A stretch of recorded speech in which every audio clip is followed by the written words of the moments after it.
जबकि बाज़ तारीखदानों के मुताबिक कुछ ऐसे लोगों को भी घोड़ों के साथ बांधकर घसीटा गया जो जिंदा थे, यानी जिंदा लोगों की ये जालिमाना तरीके से हड्डियां तोड़ी जाती थी। उन्हें वैसे ही मरने के लिए छोड़ दिया जाता।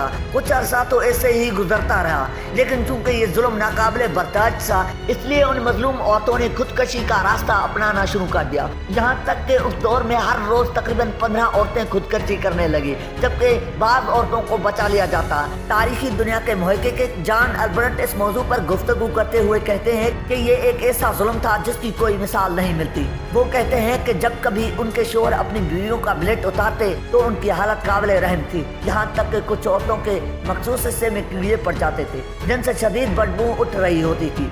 इसके पेश नज़र उनके अपने शोहर भी अपनी बीवियों से नफरत करने लगते, जिसका नतीजा ये निकलता कि वो अपनी औरतों को तलाक देकर घर से बेदखल कर देते और फिर वो उसी हालत में अपने जान गंवा देती।